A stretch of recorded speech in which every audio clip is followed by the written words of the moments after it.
byamugendekeye bite. Reka badusubize inyuma i Nyamata, ubwo tugarutse inyuma muri Genocide nyine muri Mata 1994. Wa mwana w'umukobwa hano yari arimo kwiruka. Mwibuka hano wirukaga urimo gukiza amagara yawe, wirukaga urimo gukiza amagara yawe. Hano hari mu giturage cy'iwabo, nta makuru bafite, ubona ari abantu bishimye barimo kugenda batwereka abantu banditse ino filime. Iyi filime mwibuke ko iyi ni filime ariko bagendeye ku mateka ya Genocide yakorewe Abatutsi 1994. Hano mwibuke yuko aba bantu n'ubundi ntabwo bari babayeho neza, bari bafite ubutegetsi bubi, ariko nako aka kanya dushimira ubutegetsi buriho bwazanye ubumwe. Hano Genocide yaratangiye, itangirira hano mu giturage Nyamata niho barimo kutwereka, ariko mwibuke ko Genocide yari yarateguwe mu gihugu cyose. Hano batangiye kwica abantu, bakica abantu urupfu rubi, urupfu rw'agashinyaguro, urupfu rubi cyane, kuko bakoreshaga imihoro, imipanga, amasasu, bagakoresha ibintu ubuhiri, bagakoresha nyine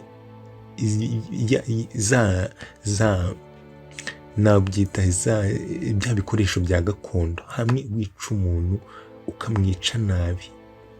Hano abantu bari babaye inyamaswa, Wa mukobwa hano yaraje hano aza yihisha, handi wihishaga ukihisha ukagira ngo naho wihishe hari umuntu uri kugirire nabi, wabaga ufite ubwoba. Hano umukobwa yakomeje gukiza amagara ye, ageze hano akandagira ikintu ariko ntagashobora kuvuga. Hamwe wahuraga n'ikibazo, hano ikintu cyamwinjiye mu kaguru, ariko aracicika. Hamwe wariraga amarira ndetse ukarira ku buryo utanabasha no kurekura ijwi. Hano ikintu cyamwishe mu kaguru, arihangana, arangije akivanamo, ariko ntiyabasha kurira. Akenshi niyo unarize ukarekura ijwi hari ukuntu wumva uruhutsemo, ariko iki gihe cyari igihe cyo gukiza amagara, aho wariraga ukamira mu nda. Byari ibihe bigoye. Noneho Genocide yabaye mu Rwanda, yabaye n'igihe kinini pe. Baravuga ngo ni iminsi 100. Ibaze iminsi 100 abantu barimo kwica abandi. Ibintu byari bibabaje cyane. Iminsi 100 abantu barimo kwica abandi. Iminsi 100 abantu barimo guhunga, nta kintu kibi bakoze, barimo kuzira uko bavutse gusa. Hano umwana w'umukobwa yarakomeje akiza amagara ye, ariko batwereka mu cya giturage abarimo kuraswa, abarimo gutemwa. Nyagasani, ibi bintu byari birenze ukwemera,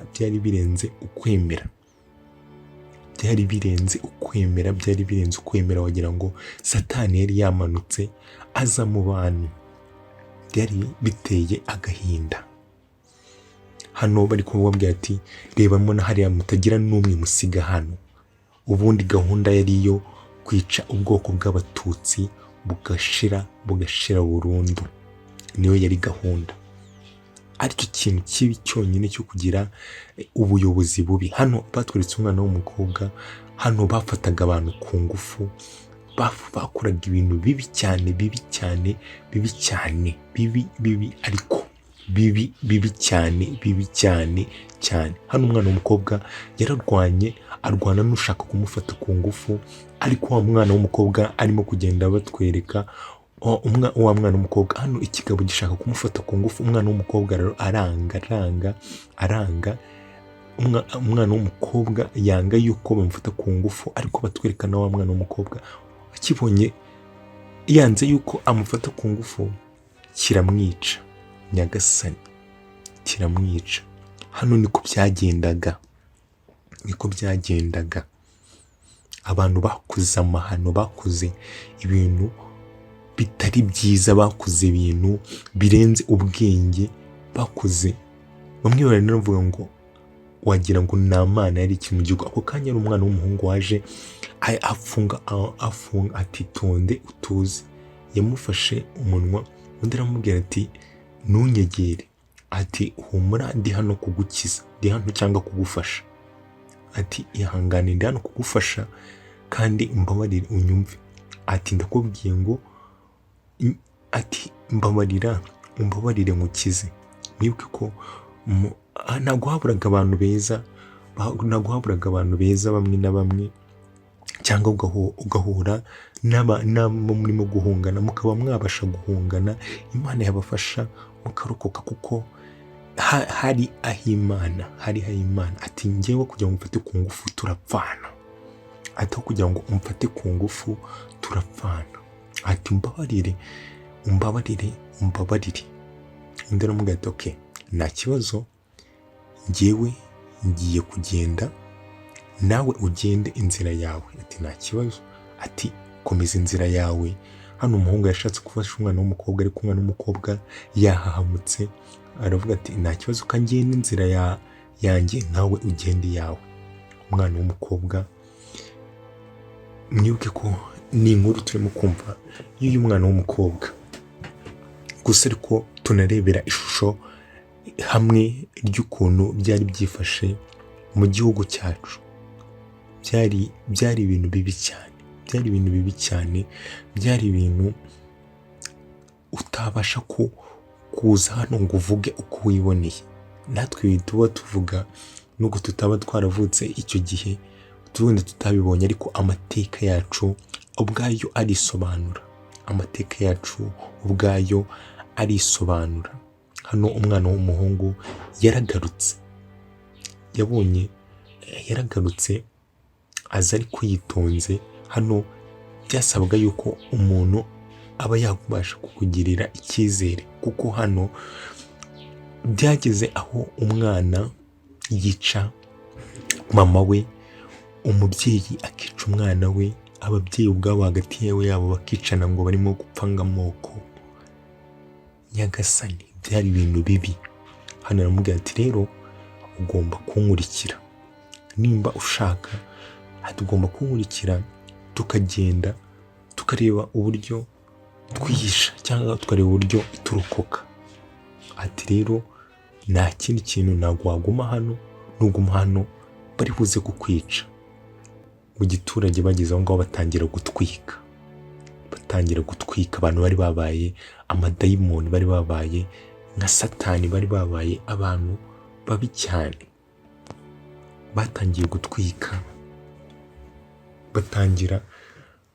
gutwika bafite imihoro, imipanga, amashoka. Ariko ibi byose byaberaga mu gihugu kimwe, byaberaga intambara yasaga nkaho yateguwe rwose, yateguwe neza. Iyi ntambara yari yarateguwe, hahandi uvuga ngo ubuyobozi bwari buriho, ntabwo navuga ko bwari ubuyobozi bwiza, bwari ubuyobozi bubi pe, ubuyobozi budashyira abantu ku ngo babaringanize, babagira abantu bamwe. Ubuyobozi bwari bubi, ari naho tugomba kuzajya dushimira ubuyobozi bwacu, na perezida wacu Paul Kagame, tukamushimira. Hano umwana yageze mu giturage cy'iwabo, asanga abantu b'iwabo bose bapfuye. Basanze abantu bose baba bapfuye. Reba abana bapfuye, barangiza ibaze gupfa. Byari birenze. Noneho ugasanga ibaze umwana nka gutya akica umubyeyi we akamwicara iruhande.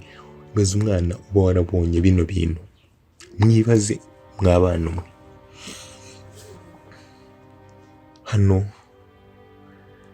umwana w'umukobwa yageze mu giturage cy'iwabo, asanga igiturage cy'iwabo cyose bagishyize hasi. Abantu babishe noneho urw'agashinyaguro, urupfu rumwe rubi cyane. Umwana biramurenga, arangije yabonye hano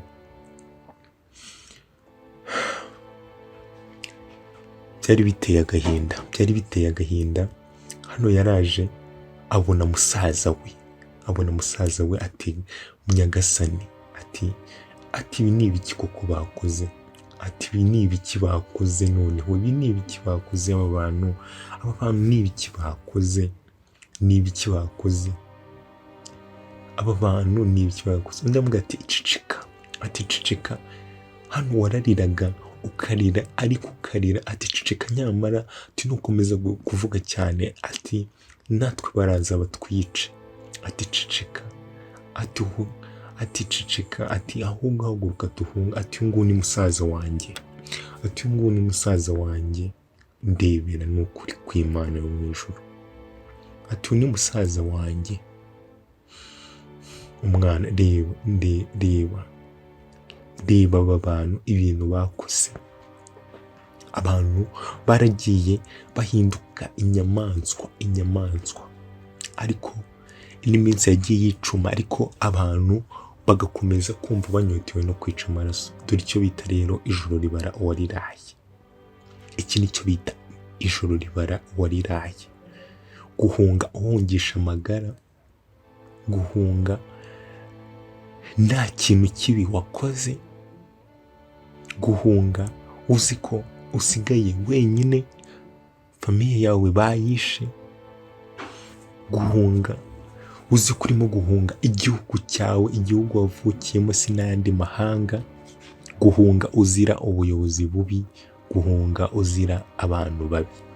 Undi hano yakomeje kumubwira ati ihangane, ndimo kumva ibihe urimo gucamo. Ati ndimo kumva ibihe rwose urimo gucamo. Ati ndimo kukumva neza cyane. Ati ndimo kukumva neza cyane. Ati kandi ubu nanjye ndimo kwibaza, ati se njyewe hari abanjye baba barokotse? Ati ndimo kubyibaza. Ati kuko abo bantu barimo kutwita inyenzi. Ibaze abantu bicaga abandi barimo kubita ngo ni inyenzi barimo kwica. Ibaze, ese wowe Mana y'isi n'ijuru, ibaze kubona abantu barimo kwita abandi inyenzi, ngo barimo kubica, ngo babona ko atari abantu nkabo. Ibintu ahantu byari bigeze. Ibaze ni ukuri kw'Imana mu ijuru.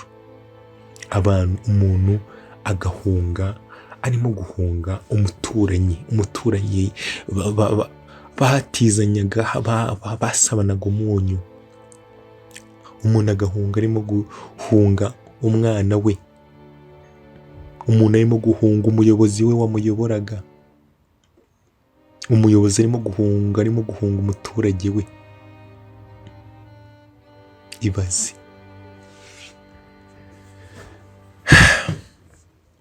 Hano abana bakomeje, umwana hano wakomeje kuvuga ati aturiya ni wo wari umuryango wanjye.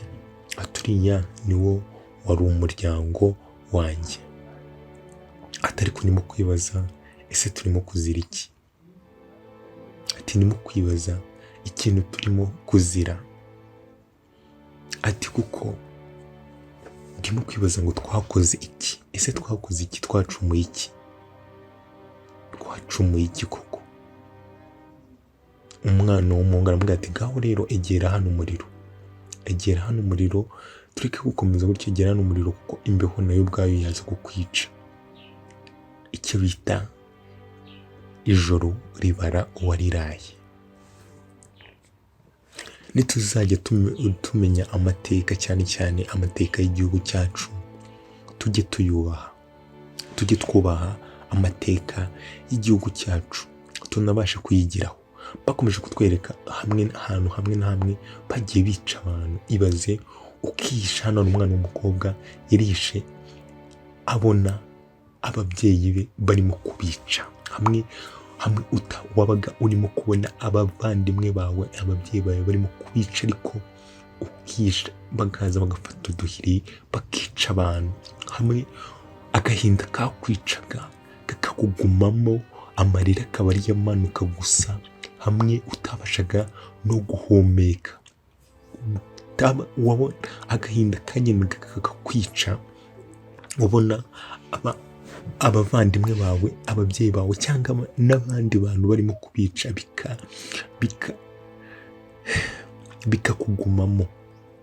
bikakugumamo handi wavugaga, hamwe watabaraga ubuzima bwawe, ariko kandi ubona n'ubwo abandi abantu ukunda barimo kugenda. Hano ababyeyi bose barabishe, umwana hano, ariko ugenda bavuga ati tujye no ku rundi rugo. Ibaza abantu ukuntu byari byagenze. Aba bantu bari babaye iki? Aba bantu ese Mana ni hatari. Hano umwana w'umukobwa yakomeje kuba ari hano, ageze hano yumva arakomeza ararira, ariko hahandi urira ijwi nirisohoke, arira ijwi nirisohoke.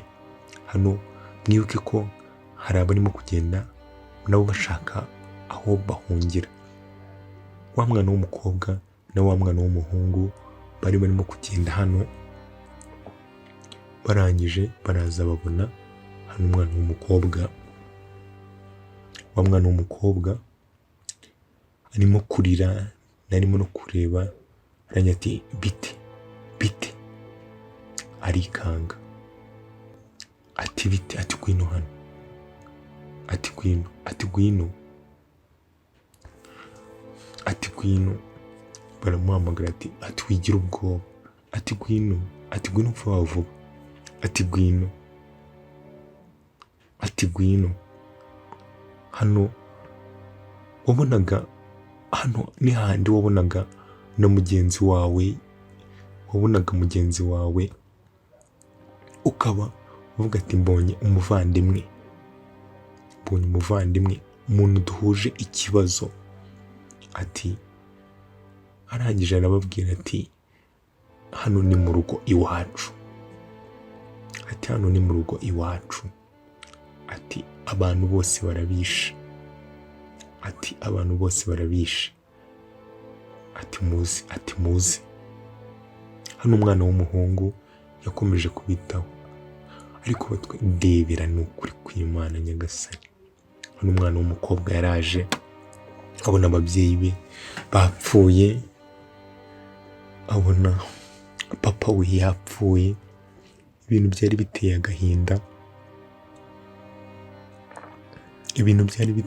agahinda, n'umubabaro,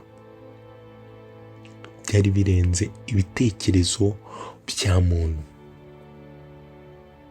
Iyi Genocide yakorewe Abatutsi mu 1994 ntimukegeranye n'izindi ntambara. Izindi ntambara zabaga wenda ari iz'ibihugu abantu, ariko hano ni hahandi Abanyarwanda, reka mbivuge gutyo, Abanyarwanda, hahandi nyine abenegihugu, abantu bavindimwe, abantu bafite ubwenegihugu, nyine abantu navuga ngo abantu bo mu gihugu, cyangwa abantu bavuga ururimi rumwe, aribo bishe abandi bavuga ururimi rumwe, Abanyarwanda. Hano ukubera ikintu cyonyine, ubuyobozi bubi.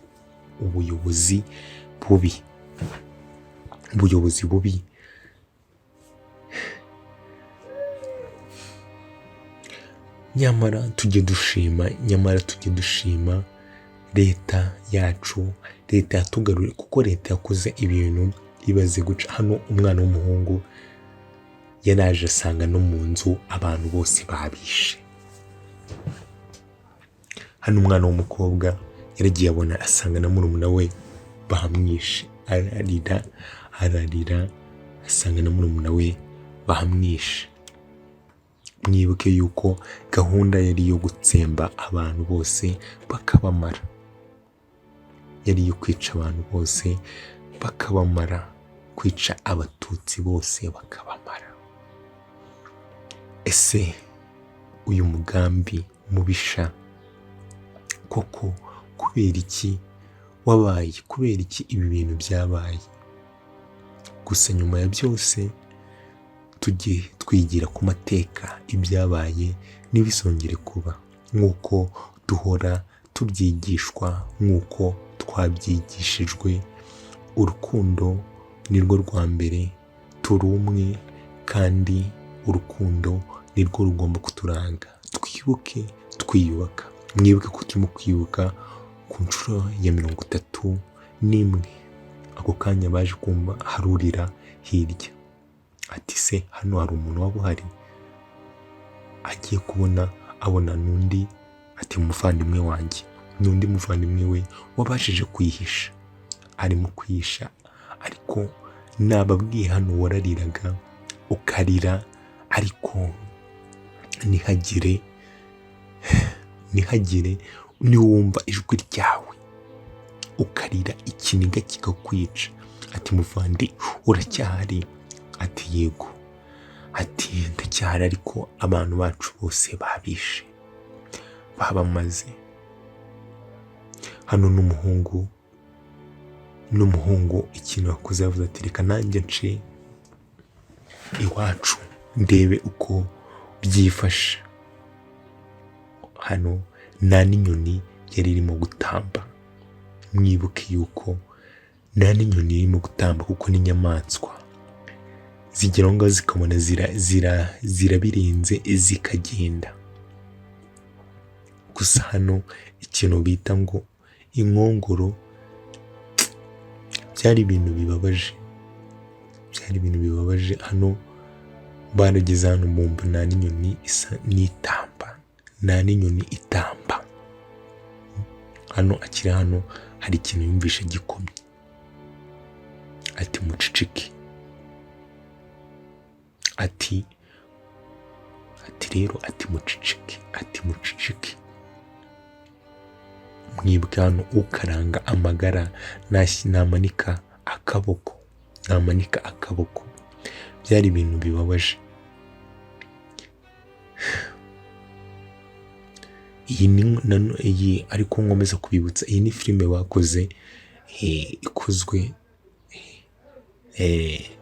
ikozwe kugira ngo ishingiye ku mateka cyangwa kuri Genocide yakorewe Abatutsi muri Mata 1994. Hano wa mwana w'umukobwa urimo kutubwira iyi nkuru yose, kuko arimo kutubwira urugendo rwe rwose. Mwibuke ko twatangiriye inyuma ya Genocide, hano noneho turi muri Genocide uko byari bimeze. Ariko unabifata ko hose noneho iyi ni filime bakoze bagendeye ku mateka. Mwibaze noneho ukuntu byari bimeze. Nyagasani reba, hano umwana w'umukobwa yarafunguye asanga hano bishe abantu.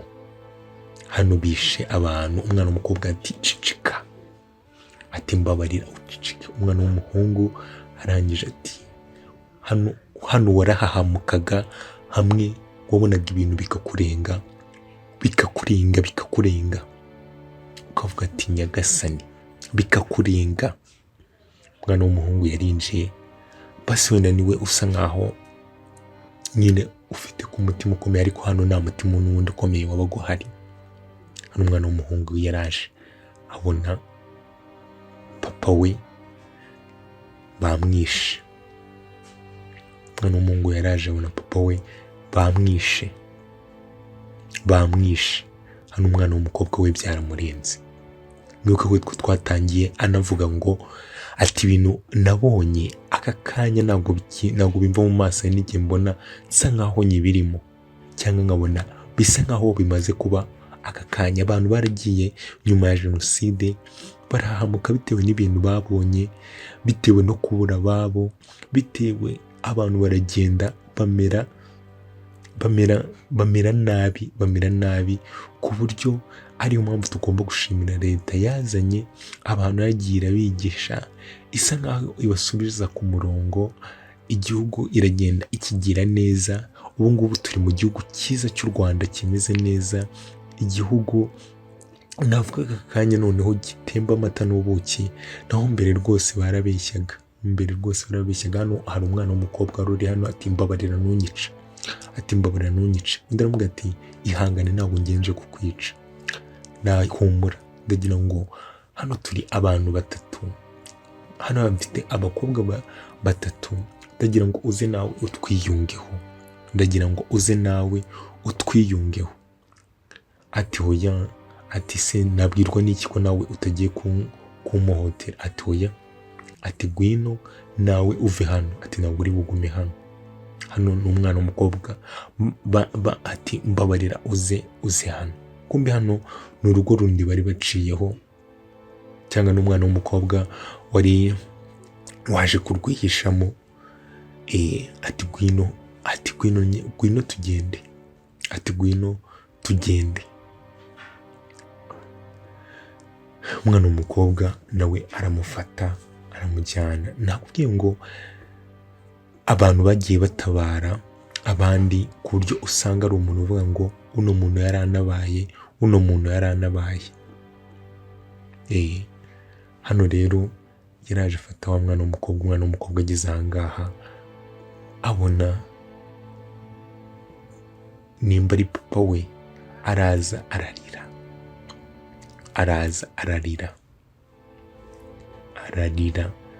Ibaze ko wajyaga ukabona umwana ibintu bimeze ati hoya, ati wirira, handi wabuzaga umuntu kuririra we kugira ngo adasakuza namwe bakaba babyica. Ibaze ahantu byari bigeze. Ibi bintu byari birenze ukwemera, bagenda batubwira amateka bikaturenga. Abantu batatinyaga kwica abantu ngo babiciye no mu rusengero. Ibaze, hari naho numvishe ngo hari n'abamansera, abantu tuzi abamansera tuba tuzi ko ari abantu b'Imana, ari abantu b'iki. Ati hano bagakora nyine amahano, ari byo nashaka kubabwira, bagakora amahano bagatanga abantu, cyangwa bakababwira ngo nibasohoke. Hano yabaramubwira ati Keza haguruka tugende, ntabwo twaguma hano. Keza we yari yahamutse, mwibuke ko yavuye mu giturage cy'iwabo na bose babishe. Hano abicanyi bazaga bavuga ngo u Rwanda ku bw'abahutu. Ibaze, ngo u Rwanda ku bw'abahutu, niko abicanyi bazaga baririmba. Ngo noneho ngo bariya bose ngo ni inyenzi, ngo u Rwanda ku rw'abahutu, ngo abandi bose ngo ni inyenzi, cyangwa kuvuga ngo Abatutsi ni inyenzi. Hano b'abakobwa baraje barihisha, barangiza baraza abicanyi bafata umwana ati mumbabarire, atoya ugomba gupfa, atoya mumbabarire, ati ugomba gupfa, ceceka. Ati u Rwanda ku rw'abahutu, bagakomeza bakavuga icyo kintu ngo ya ugomba gupfa. Ibaza aho umuntu yazaga akabwira mugenzi we ngo ugomba gupfa. Si wowe wamuhaye ubuzima, si wowe wamuremye, si uri Imana, nta kintu uri cyo cyagombaga gutuma waka umuntu ubuzima, kuko si wowe wamuhaye. Hano umwana amubwira ati rero muguma aha ngaha, urumva? Ati rero muguma aha ngaha, ati munyumve, ati mugiye kugenda kandi nta buryo gusigana. Ati murimo kunyumva? Ati nta bintu byo gusigana. Ati ati rero munyumve neza, ati tugiye gutambuka gake gake kugira ngo turenge hano hantu. Bazanye ibipine birimo kwaka, barangiza barambika kuri wa mwana w'umukobwa bamutwika ari muzima, barimo kuvuga ngo bagomba gupfa. Mbibutse yuko ati tugomba kubica izino nyenzi, ngo tugomba kwica inyenzi nyinshi. Babana barahekanye, uwari ufite igikomere. Hano umwana ageze ahangaha aragwa kuko ati undi aramufata. Mwibuke ko uyu nguyu ari n'umuvandimwe we, aramufata amuga ati jya mu mugongo nkuheke. Mwibuke ko abantu barahungaga bakava nk'ahangaha, bakava nk'i Kigali bakagera za Rusizi, bakambuka bakagera za hehe. Abantu baragenze.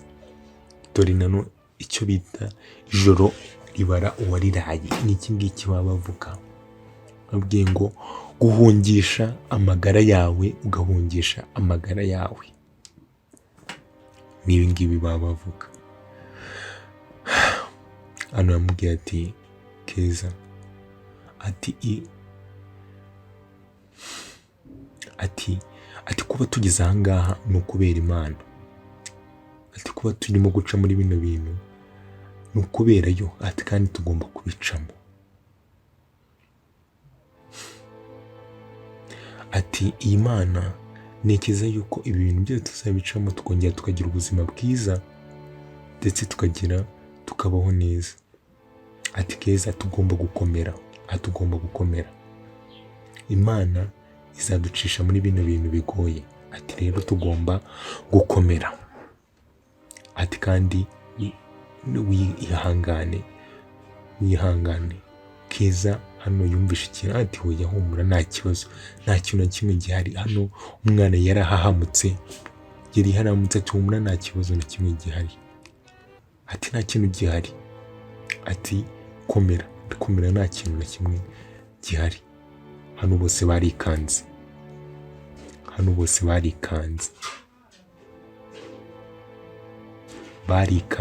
Ese ni bande bumvishe? Hano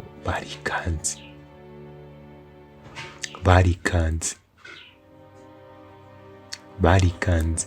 Mwibuke ko iyi ntambara uko yabaga hose ni gutya, uduce twose two mu gihugu twinshi, ariko uduce twose ni kubera ko iyi jenoside yarateguwe, niko hose byabaga bimeze. Abantu bose bari bahangayitse, abantu bose bari barimo kwicwa. Amateka hano baraje barazimya. Hano byari ngombwa yuko muzimya kugira ngo hatagira n'ikintu na kimwe kigaragaza yuko hano hari abantu. Barazimisha, bari barimo kumva ba bantu baraje barazimya, ugapfuka umwotsi kugira ngo utazamuka, kugira ngo ariko sinzi. Hano iminsi yakomeje iricuma. Mwibuke ko jenoside yabaye iminsi 100, hapfa abarenga miliyoni. Nyagasani, hapfuye abantu barenga miliyoni, Abatutsi barenga miliyoni, harimo abagore, abana n'abagabo, abakecuru n'abasaza, ingeri zose. Hano batweretse, bakomeza kutwereka b'abakobwa, kutwereka abakobwa hano bari hano mu kizu. Iminsi yakomeza iricuma, ariko abantu bagiye bicwa. Hano hari icyo bikanze. Ati nta kintu mwumvishe. Ati nta kintu mwumvishe. Barakomeza, baraza. Afata ati utuzi. Ati Kiza, hano tugomba kwirwanaho. Ati Kiza, hano tugomba kwirwanaho. Arangije afata igiti. Harije ati ni njyewe kumwe ni wa mwana w'umuhungu. Ati ni njyewe muhumure. Ati ni njyewe. ati ni njyewe muhumure. Ati se waba ubonye ubufasha? Ati ubonye ubufasha bw'umwana w'umuntu? Ati nta bufasha mbonye. Ati nta bufasha buhari nyagasani. Ati nta bufasha buhari. Ati nta bufasha buhari pe. Ati se noneho tugiye gukora iki? Tugiye gukora iki? Ati rero tugomba gushaka plan B. Ati ngiye kujya mu kindi giturage cyangwa mu kandi gasantere ndebe ko nabona ubufasha. Ati murimo kubyumva? Ati ngiye kujya mu kandi gasantere ndebe ko nabona ubufasha. Ako kari hano ati hoya ntabwo wakongera kudusiga hano. Ati munyumve nta kintu muri bube ndi buzi. Ati hoya ntabwo twakongera gusigara aha ngaha. Ati ariko munyumve, ati kujyana niko twese dupfuye twapfira hamwe. Ati mwege muguma aha ngaha, hano hantu ashobora kuba hatekanyemo gakeya. Ati muguma aha ngaha. Ati muguma aha ngaha njyewe ndahita ngaruka. Ati ngiye gushaka ubufasha ndahita ngaruka. Ati murimo kunyumva? Ati yego. Ati guma aha ngaha rero. Ati muguma aha ngaha. Wa muhungu aterura cya giti nawe cyo kugira ngo aze kwirwanaho nagera ushaka arangije areba umwana w'umukobwa aramubwira ati ndi bugaruke. Ati ndagaruka. Umwana w'umuhungu arangije abasiga aho ngaho aragenda. Basigara hano. Nyagasani ibi bihe byari bigoye ahandi inshuti yawe yakwicaga, handi wari urimo guhunga inshuti yawe, wari urimo guhunga ababyeyi bawe, warimo tujye twumva inkuru abantu bagenda batubwira cyangwa ubuhamya abantu bagenda batubwira tukumva biraturenze, ukibaza ngo ibi bintu byakozwe n'abantu, kumva nyine birakurenze. Hano wa mwana yageze hano muri quartier yaragiyemo asanga abantu barimo kubica. Abantu bakomeje kwica abandi nta kintu na kimwe, uko babica ariko babasahura, bakaza bakabatwikira amazu, kuko gahunda yariyo kwica abatutsi bose bakabamara.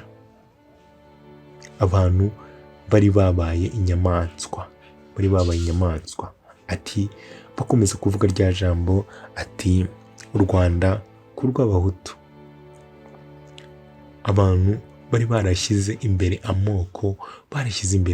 Ahandi twari tugeze, mwibuke ko wa musore yari yagiye kureba abantu bashobora kuba babafasha cyangwa bashobora kuba babufasha. Yageze rero muri quartier, mwibuke ko yasanze abantu barimo kubica, barimo kubakorera ubw'agashinyaguro, abantu barimo gushya, abantu babatwitse, abantu babatemye, abantu babamaze. Hano gahunda yari ihari yari yo kwica ubwoko bw'abatutsi bose bugashira. Hano yaraje asanga abantu bose bashize, agahinda karamwica. Banze yari na quartier y'iwabo, arebye ku ruhande abona hano hari umukobwa nawe uryamye bamwishe. Hano abantu bose, abantu bari babaye inyamaswa. Mbibutsa yuko iyi ni filime yakozwe bagendeye ku mateka yabaye mu Rwanda, amateka y'amahano yabaye mu Rwanda mu 1994 ubwo Genocide yakorerwaga Abatutsi yabaga. Hano yaraje, tugaruke aho yasize babana b'abakobwa. Hano imvura yatangiye kugwa, nibuke ko none muri bano bakobwa harimo n'utwite. Imvura hano yatangiye kugwa, itangira kugwa, gutitira hano byabaga, waratitiraga hano, imvura yarakunyagiraga n'uyumva utajya ngo hano no kubona ngo barimo gutitira. Ubwo babaga bafite hano yarababwiye, yaramubajije ati ese uratekereza ari bugaruke?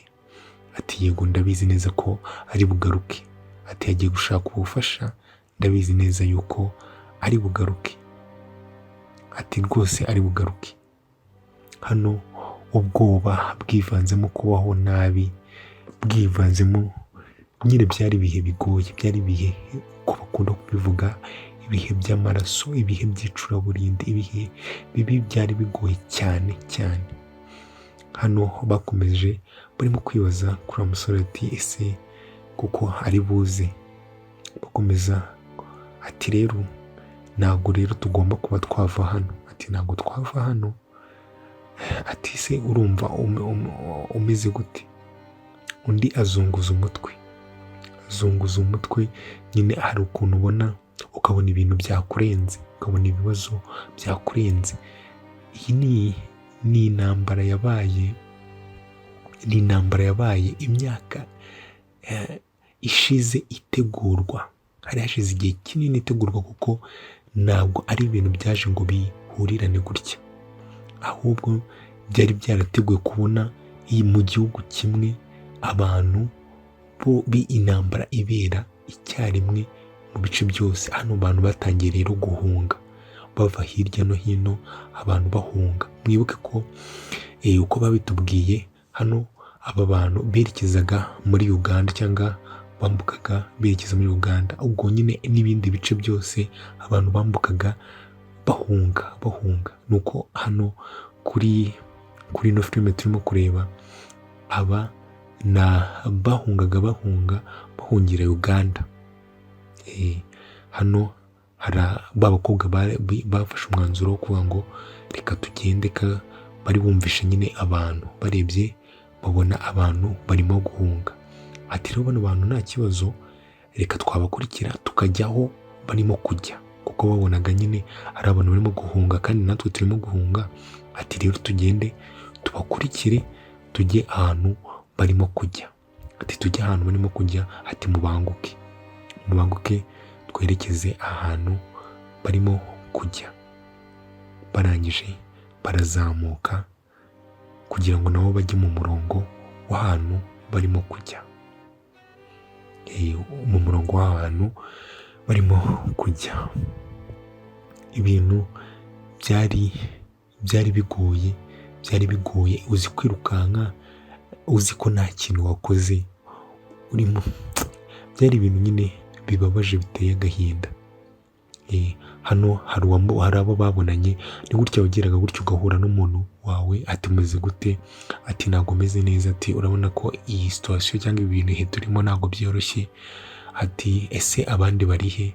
Ati bose bapfuye, ni njye usigaye njyenyine, ati ihangane, ati komera, ati rero use murimo kujya he? Ati hirya hari urusengero batubwiye ngo niho hari amahoro.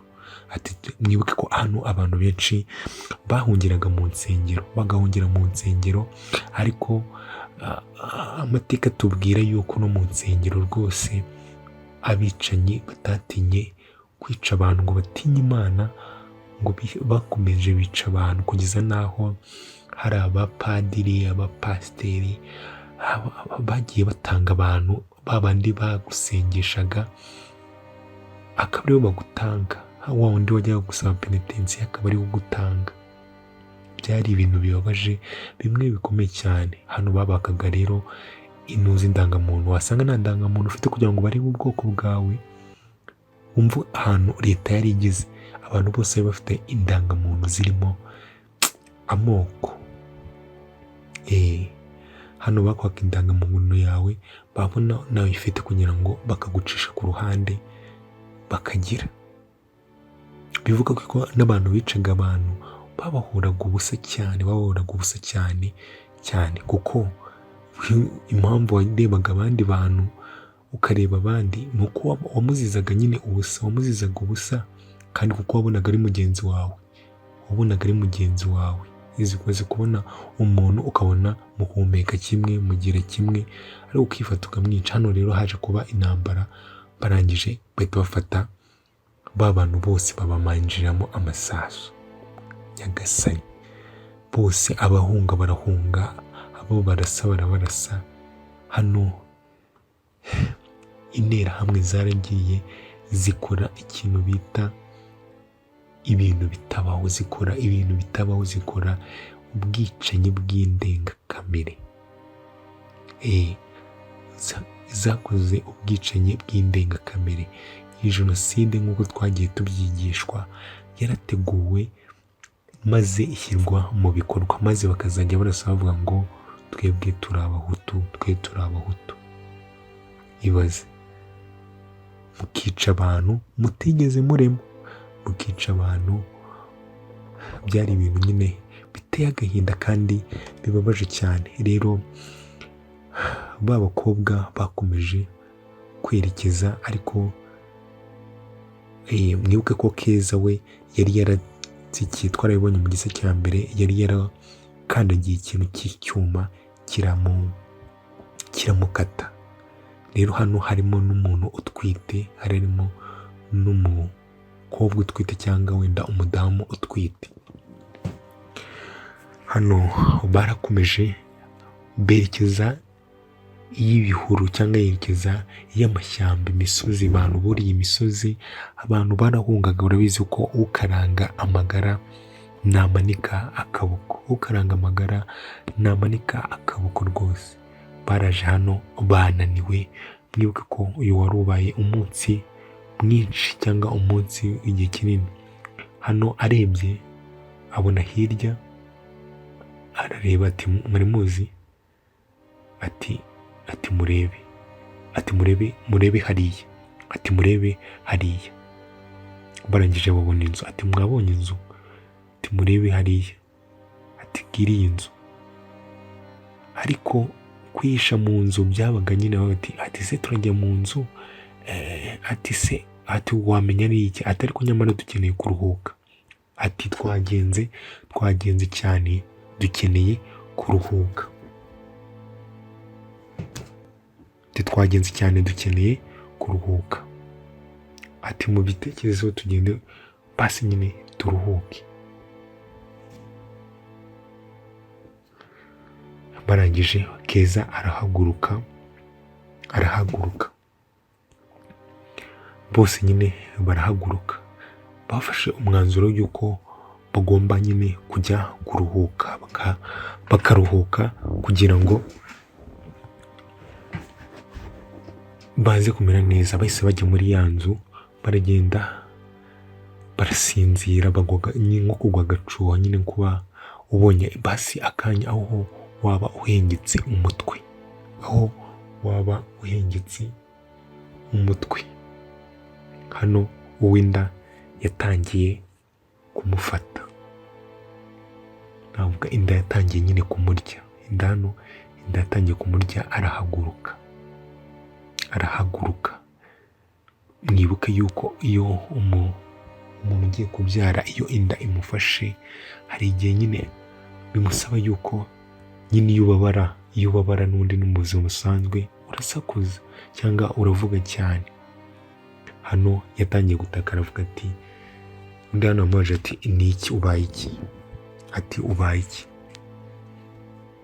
Ati ubaye iki? Ati ndimo kuribwa, ati ndimo kuribwa, ati ndimo kubabara. Ati icara hasi, ati tuza, ati ngwino kandi wicare, ati ngwino wicare,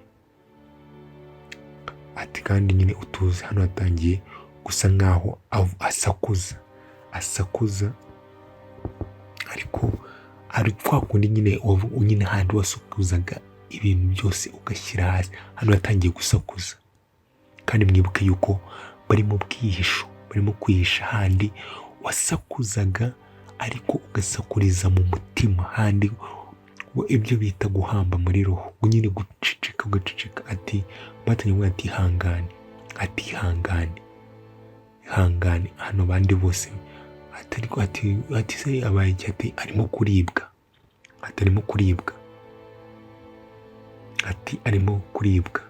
Ati ceceka, hano nta kindi kintu wakubwira. Ati ceceka nyamuneka, ceceka, ati ceceka. Ati hano agashaka umupfuka umunwa, ati wikomeza gusakuza cyane. Ariko mwibuke yuko arimo kuribwa, inda irimo kumurya, ati ihangane. Hano batangiye kugira ubwoba bitewe n'ukuntu hano mugenzi wabo yari arimo gusakuza. hariya hari uwicaye yatuje, tangiye gusa arasakuza cyane, ati ariko se ntabwo ushobora guceceka, ati yewe arimo kubabara. Hano batangiye kugira ubwoba, ati arimo kubabara cyane. Hano bakomeje kumubuza kuba yasakuza, arangije arasakuza ati tubabarire basi uceceke, ati gabanya, ati ceceka nyamuneka, ati ceceka, ati komeza wihangane. Hariya ariko undi aracecetse nyine aratuje, ariko uno yakomeje gusakuza, kandi gusakuza kwe arangije arasakuza ati wamubwiye agaceceka, ati arimo kubabara rega, arimo kubabara. Arangije bavanayo igitenge baramufubika cyangwa baramworosa. Arangije arakomeza, arangije aramubwira ati ariko wowe ntabwo ushobora guceceka, ati uri ikigoryi, ati wacecetse. Arangije amupfuka umunwa, kwa kundi upfuka umunwa ugira ngo umuntu adasakuza, amupfuka umunwa, baramufata nyine kugira ngo arekere kugira. Arangije araceceka, arangije araceceka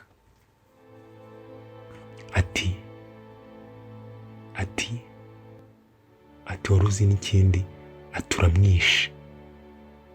ati uramwishe, nyagasani.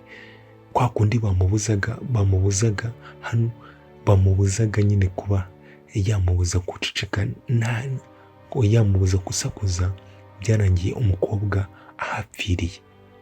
Ibi bintu bibaye atabishaka, ibintu byari biteye agahinda. Handi nyine ibibazo byazaga nyine atariwe bisa nkaho ariwe biteye. Hano mwibuke ko ari inkuru ya Keza turimo kumva. Ati uwo munsi ati nta muntu n'umwe wigeze urokoka, byari ati iryo joro cyangwa uwo munsi, ati byari bibi, ati byabaye bibi cyane, biba bibi cyane, ati byabaye bibi cyane pe. Ati nta muntu wigeze urokoka. Ese byagenze bite? Kumbe muri ya nzu baraje babasangamo, mwibuke yuko nyine wa mukobwa ye yarasakuje cyane, arasakuza, interahamwe ziraza zibasangamo, baraje babasangamo. Arangije areba gufata abantu ukabanga nta kintu bigeze bagutwara. Ati mwebwe, ati ngwino hano, ati wowe ngwino hano, ati ndavuze ngo ngwino hano, nyagasani, ati ndavuze ngo ngwino hano, ati kandi banguka. Umukobwa aza n'ubwo bwinshi. Ibi bintu byose birimo kubera muri ino filime ni ibya nyabyo, byarabaye, birishingiye ku nkuru mpamo. Abantu bakoze amarorerwa, bakoze ibintu bitari byo. Arangije aramufata, aramubwira ati ndabanga. Ibaze kwanga abantu nta kintu bagutwaye, ati ndabanga. Abantu bari bafite urwango rumwe rukomeye cyane, abantu bari bafitiye abandi urwango rumwe rukomeye cyane. Arangije aramujyana, ntabwo yigeze amwica. Arangije aramujyana, maze nyagasani batangiye kumva induru ya wa mwana w'umukobwa bajyanye. Muri make baragiye bamufata ku ngufu, abantu bagiye bafata abandi ku ngufu, baragiye bamufata ku ngufu. Hano urarira ukarira, ubuzi ko ari wowe ugiye gukurikiraho, uragenda ukarira hano noneho hari n'uwo byanze byageraga aho ngaho kuvuga bikanga, ururimi ntirusohoke mu kanwa, ururimi ntirusohoke mu kanwa. Wa mukobwa yavuyeyo nyine bari bamufashe ku ngufu, byari agahinda, byari biteye agahinda n'umubabaro, byari ibihe by'icuraburindi. Satani yari yamanutse mu bantu. Tujye dukomeza dushime aho u Rwanda rugeze. Iyo hataza kubaho leta y'ubumwe, hano umukobwa yari yikubise hasi ahita anapfa. Menya yarahise anapfa, menya yarapfuye. Hano abandi bihebye, abandi byara nyine bihebye,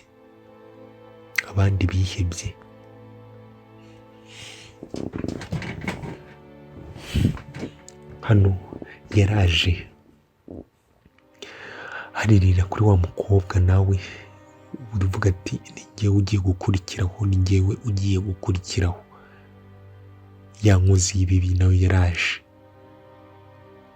yaraje yarangije aramubwira ati nawe rero gwino Keza.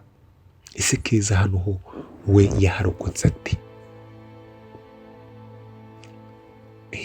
Hano Keza ko yavuze ko uyu munsi wari ugoye, yatubwiye ko uyu munsi wari ugoye, yaharokotse ati?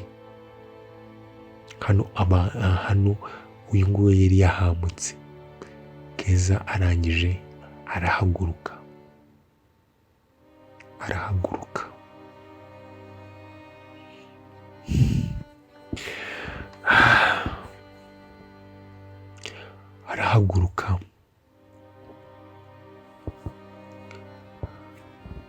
arangije. Kumbi hano nta nubwo wa mugabo ari we wenyine, yaraje amwinjiza amukubita umugeri ibaze. Barangije baraseka.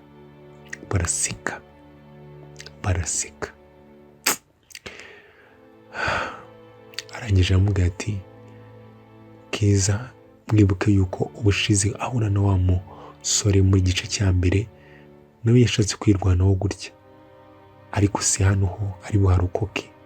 Ati gerageza, ati nawe gerageza, ati katurebe noneho icyo ubasha gukora. Arangije kimurambika hasi, ati cicika.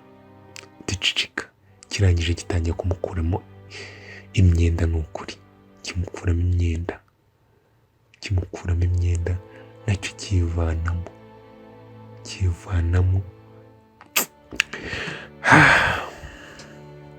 Bagiye ku mwana w'umukobwa bamufata ku ngufu,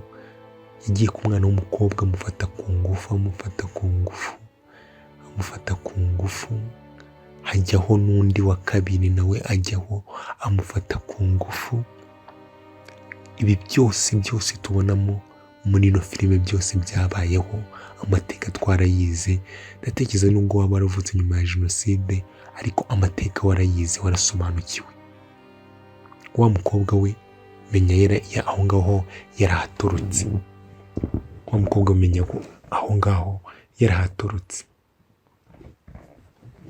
Wa mukobwa yaraje hano, aza muri karitsiye nanone iri hano, asanga abantu babishe abagore, abana, abakobwa, ingeri zose. Hano abantu bishe abandi rwose, barabica.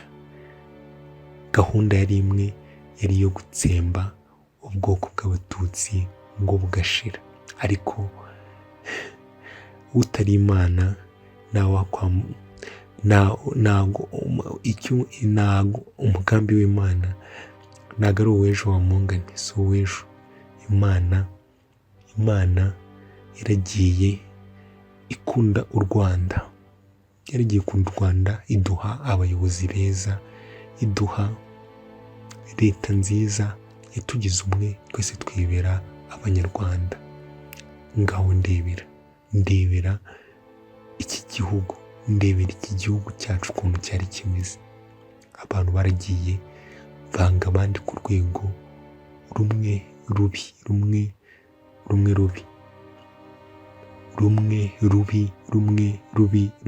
rubi, ariko dukomeza kwibuka twiyubaka. Mwibuke ko turi mu cyumweru cyo kwibuka, tuzafata n'iminsi 100.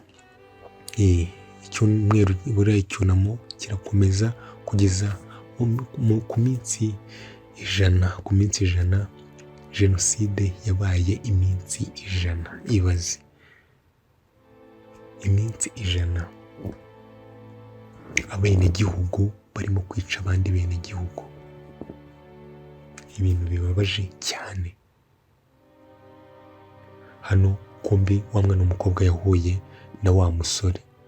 Mwibuke ko wa musore yari yagiye aje gushaka ubufasha, arangije amubonye araza aramuhobera,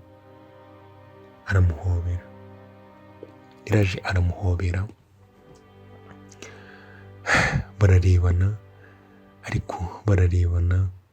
Mwibuke yuko hano habaga hashize igihe kinini. Ati se abandi barihe? Umukobwa hano yabuze ikintu avuga. Hano iyo umuntu abuze ikintu avuga wita wibwira icyo ashatse kuvuga. Ati abandi bose bapfuye. Ese na Keza ko duheruka barimo kumufata ku ngufu byagenze bite? Ati abandi bose bapfuye. Ati ni njye njyenyine usigaye. Nta wundi usigaye. Abandi bose bapfuye. Abantu bagiye babura ababo. Tujye twumva ubuhamya. Ibintu byari bibabaje cyane. Ibintu birenze ubwenge bwa muntu. Aho wumva umuntu w'umugabo akubwira ati ibintu njye nabonye. Ati byari birenze ubwenge bwanjye. Ibintu byari birenze ukwemera. Hano tugaruke hano abantu bari bapfuye. Dore na Keza. Mwibuke yuko mu gice cya mbere twabonye batubwira ngo Keza yavuye nyine mu mibiri cyangwa mu bantu bari bapfuye. Hano nibyo batwereka, barimo kutwereka uburyo Keza yaba yararokotse. Keza duheruka barimo kumufata ku ngufu. Hano kumbi yari agifite akuka kazima. Nkomeza ariko mbabwira nyine ngo dukomeze kwibuka tuniyubaka, dufasha ubuyobozi bwacu gukomeza kugira igihugu cyiza kurusha uko cyahoze mbere. Dufite abayobozi beza. Ubu noneho navuga ko nyine aka kanya ubu ngubu igihugu cyacu ariko kirimo gutemba amata n'ubuki.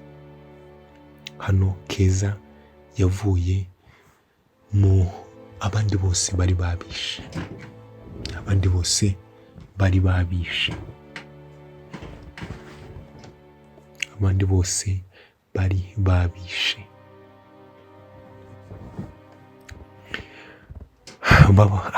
Abo bafataga ku ngufu barangiza bakabica.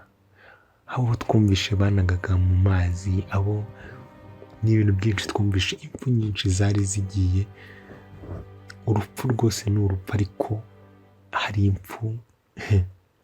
Ibaze gufata umwana w'uruhinja ukamukubita ku gikuta. Bagiye gufata umubyeyi wabyaye ukamubaga ukamukuramo umwana, warangiza nawe ngo ukamwica. Nyine byari ibikorwa bya kinyamaswa, ntabwo byari ibikorwa bizima. Byari ibikorwa bya kinyamaswa. Rero umuntu wese uri hirya no hino utari mwiza ku gihugu cy'u Rwanda akaza apfobya Jenoside, akayipfobya, uwo muntu n'Imana ntabwo igomba kumubabarira, kuko ibyabaye ni ibintu bigaragarira amaso, ahubwo icyo tugomba gukora ni ukwigira ku mateka, tukigira ku mateka. Hano Keza yaje arimo kuvuga ati gukira kwanjye cyangwa kuva aho ngaho, kurokoka kwanjye kwaho ngaho byari ibintu nyine byari bikomeye, byari ibintu bikomeye, byari ibintu bikomeye. Yaje yanegekaye ari atazi aho ajya, atazi nyine. Hano byabaga byakurenze, hano ubundi wabaga wapfuye. Hari abatubwiraga yuko aho babaga bameze nyine nk'abapfuye n'ubundi. Hari ibintu ubona ukabona birenze ukwemera kwawe, birenze ibitekerezo byawe, birenze ibitekerezo bya kimuntu. Rero umuntu udatinya amaraso ya kimuntu, cyangwa udatinya amaraso, gukaraba amaraso y'umuntu, uwo muntu aba atakiri umuntu, ahubwo umuntu udatinya gukora amahano nk'aya ngaya nyine, uwo muntu aba atakiri umuntu. Iyo ubasha kuba wakora ikintu kibi, ntabwo uba ukiri umuntu. Kandi ikindi buriya barabivuga buriya umuntu agaragarira mu kugira ubwoba. Buriya umuntu utagira ubwoba, sinzi ikibazo bafite. Umuntu agaragara mu kugira ubwoba, mu kugira uwo muntu ibyo byose. Abantu bose hano twagarutse hano kuri bariyeri, hano hakuno, hano habaga bariyeri, bakaza bakareba ngo bakakwitegereza, bakakwemerera cyangwa bakakwangira. Mwibuke n'indangamuntu zabagaho, ariko indangamuntu zacu z'uyu munsi ni indangamuntu y'umunyarwanda.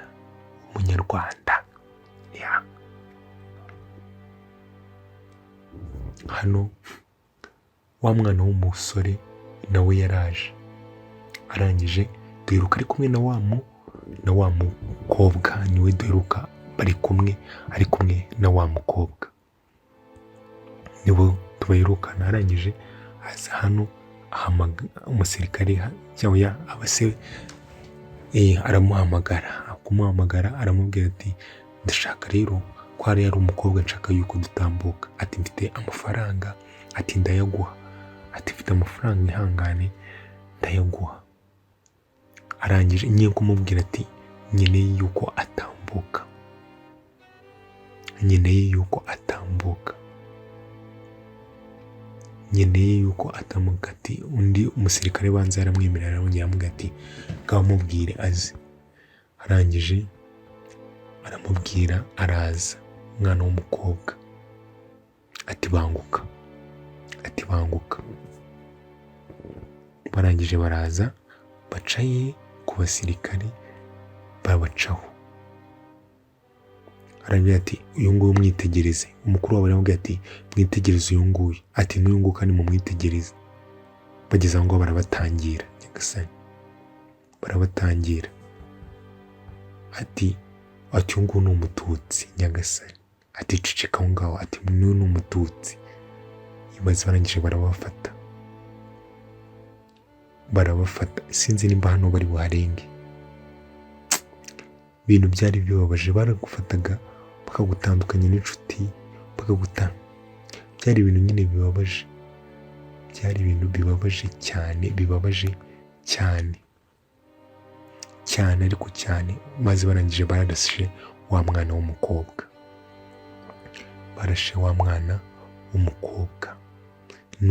n'uyu muhungu nawe baramurasa. Ntabwo bigeze barenga aho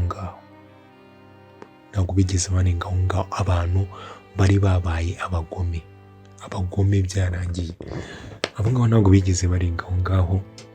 Keza we yaraje, abantu bose bapfuye, ahantu hose hari imirambo, ahantu hose hari abantu bishe, abantu banagiye bica abandi, ahantu hose nyine.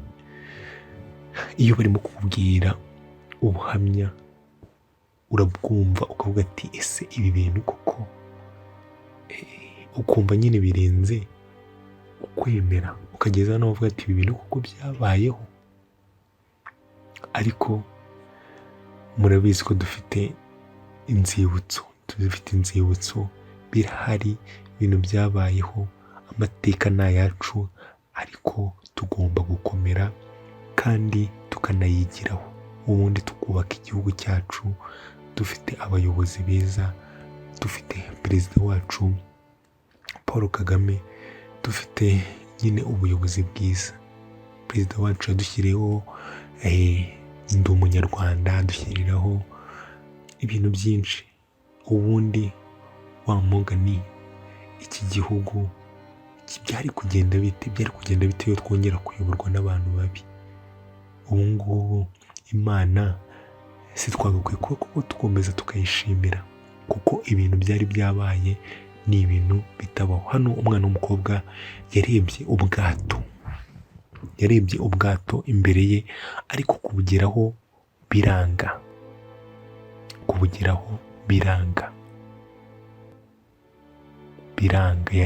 Mwibuke ko haciyeho igihe kinini menya no kurya byari ingorabahizi. Kurya menya nabyo byari ingorabahizi pe, kuko kurya icyo gihe byabaga bigoye cyane. Umwana w'umukobwa kugera ku bwato, sinzi nimba ari bujye no ku bwato, nimba ari bubwicaremo, nimba ari buri bugende gute, yabashije kwishyiramo akabaraga. Arangije hano nimwibuke ko ibyo arimo kutubwira ati icyo gihe no kugera ku bwato byarakomeje biragorana. No kuba nagera ku bwato byarakomeje biragorana. Yarakomeje arikuruza inda, araza akora ku bwato, ariko birakomeza biranga, ariko aragerageza, ararwana. Mwibuke yuko yari arimo gukiza nyine amagara ye.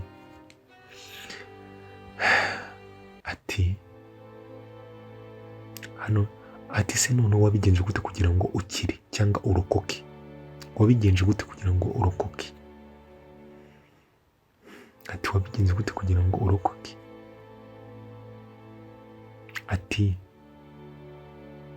Rega nta gisubizo mfite.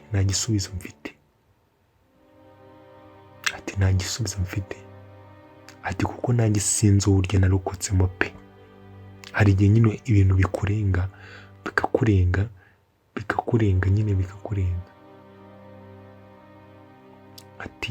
Byari bikomeye, byarankomeranye, ntabwo ari ibintu, ibi bihe byari birenze ukwemera. Kandi ntabwo na n'ubu niyumvisha nyine ko narokotse. Hari igihe nyine uvuga ese biriya bihe byari bimeze kuriya kuko nabashije kubirokoka cyangwa nabashije kubicamo. Mwibuke yuko bagenzi be bose bari kumwe, bose barapfuye. Abavandimwe be bose barapfa, ababyeyi be bose barapfa. Nyine hano biragera aho ngaho bikakurenga ukumva nyine birarenze. Hano weremo kubibwira amenya, yaravuze ibi bintu kuko nyine ihatari byari bibabaje. Tugaruke hano muri Kasensero district nyine ya muri Uganda. Mwibuke yuko ariho batubwiye yuko nyine abantu nyine hari abahungiye.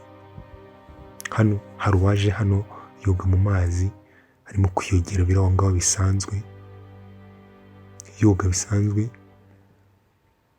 Arebye abona imbere ye hari abantu baryamye mu mazi. arangije arahamagara ati Kato, ati Kato, ati iki, ati banguka mwana, ati banguka, ati banguka, hano hari haryamyemo abantu barenze umwe hano mu mazi,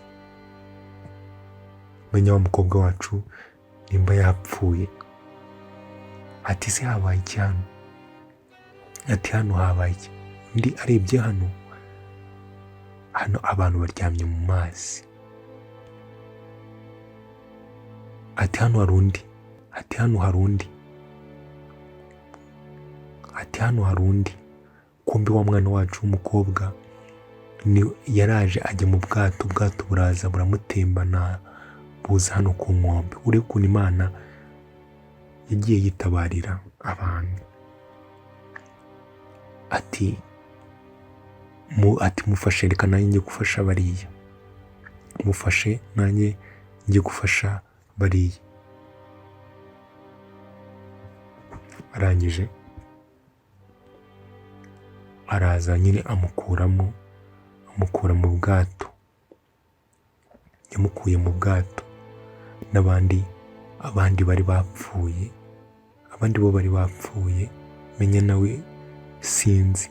Barakwereka haciyeho iminsi, barakwereka wa mwana w'umukobwa Keza hari haciyeho agahe cyangwa haciyeho igihe runaka. Arangije abyutse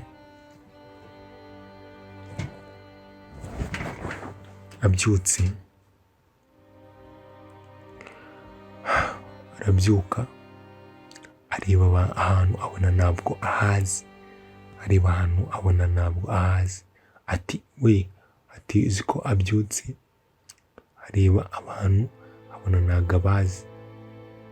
Mwibuka hano turi ni muri Uganda, ati tuza, ati humura, ati tuza biraza kugenda neza,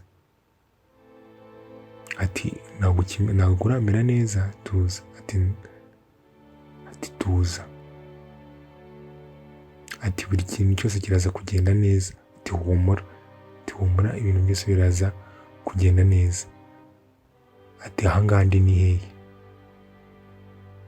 ati ubutonde turashaka kubanza kugushakira ibyo kurya. Ati mama wacu arimo kubitunganya, arimo gushaka nyine, ariko mwibuke yuko ati reka namuhamagare mama abashe kuba yaza akwiteho.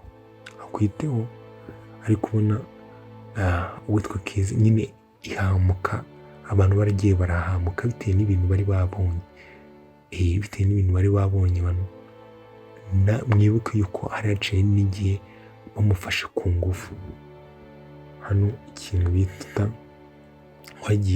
waragendaga nyine ukamera nabi, barakwereka haciye iminsi Keza yaragiye asa nkaho atangira koroherwamo. Wa musore yakomeje kumwitaho, arangije asa nkaho nyine atangiye kumera neza, atangiye koroherwa. Mwibuke ko iyi ni inkuru Keza arimo kutubwira uburyo yabashije kurokoka.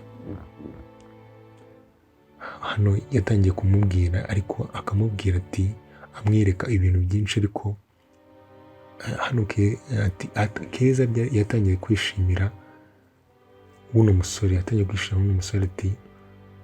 uno musore yarambwiraga ibintu byose nubwo nabyumvaga. Mwibuke yuko uno musore yavugaga ikigande,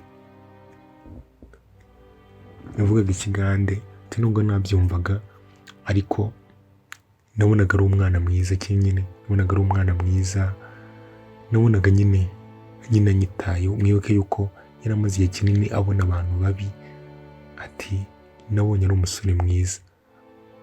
Icyo gihe Keza mwibuke ko bari baramufashe ku ngufu, yageze aho ngaho aranatwita, acaho igihe kinini aratwita, akomeza kwibera muri rwa rugo, akomeza kwibera muri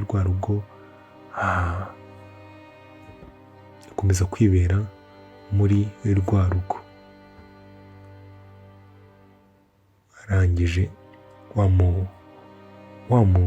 yatangiye nyine, batangiye bisa nkaho byatangiye nyine, basa nkaho nyine bitanyeho, ubona nyine haraje nyine n'urukundo, ubona nyine ibihe byaragiye, atangira nko kumwibagiza, nko ati kumwibagiza nyine, yabashije kuba yakumwibagiza ibintu bibi cyangwa nyine gusa nkaho amucisha ati, hano yakomeje kuvugira wa mukobwa inkuru, aramubwira ati yari mwiza, yari umwana mwiza, ati yari nk'umuryango wanjye, ati yanyitayeho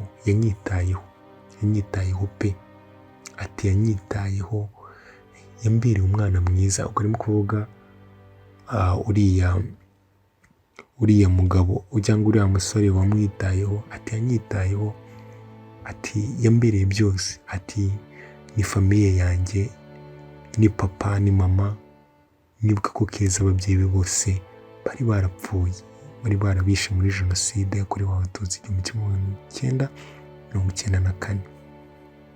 rero yari yarabonye basi ubasha kuba yamubera abo bantu yabuze.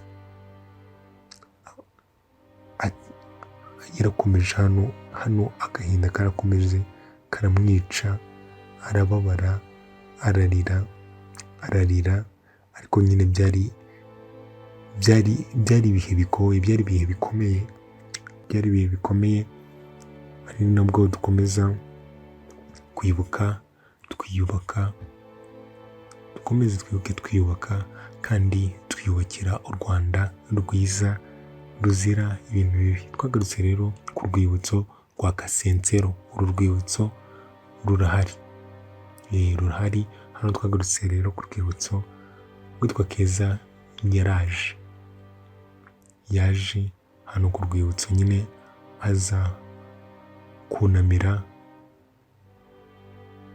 umuryango we ndetse n'abandi bose bazize uko bavutse,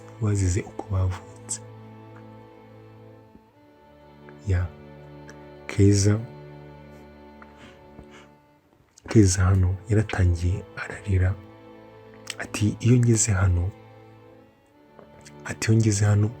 mba numva hameze nko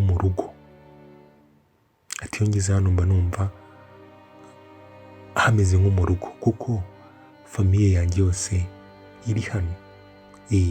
Ati rero ngeze hano mba numva hano rwose hameze nko mu rugo pe, mba numva hameze nko mu rugo. Ati iyo ngeze hano mba numva hameze nko mu rugo. Ni handi nyine wabonaga nyine abantu bose bawe barabishe, n'ubundi kuza ku rwibutso nyine niho bari. Ati famiye yanjye nimba yose iri hano, nanjye hano ni nko mu rugo. Ati hano mbafata nko mu rugo. Arangije ararira, agahinda karagiye kajya mu bantu bateye abandi agahinda, abantu bambuye abandi abantu babo. Ibintu byari ibintu bibi.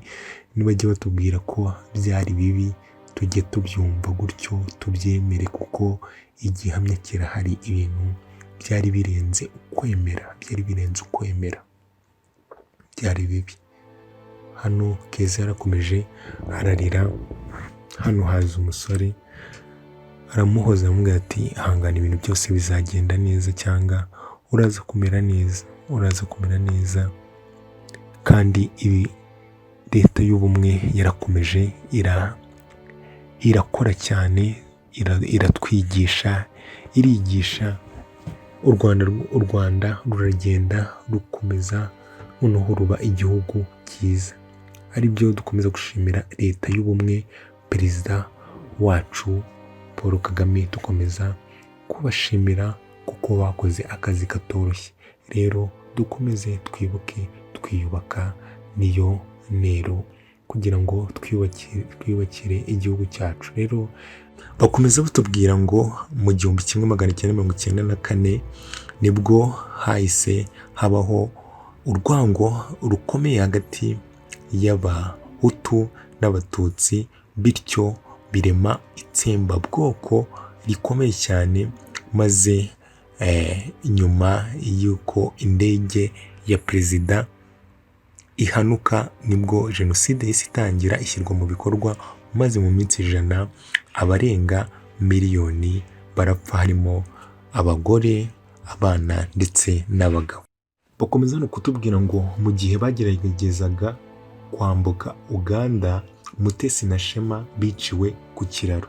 Imirambo yose y'abiciwe ku kiraro ntabwo yigeze iboneka, ndetse n'abicanyi babo cyangwa babishe ntibigeze baboneka.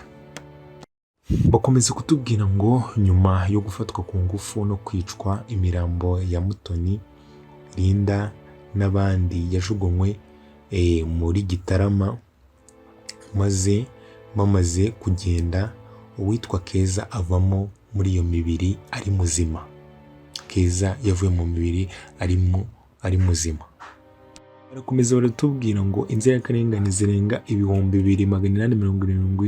2875 bapfuye muri jenoside yakorewe Abatutsi, bashyinguwe muri Uganda ku rwibutso rwa Kasensero, nyuma y'uko basanze imirambo yabo ireremba hejuru y'uruzi rw'Akagera.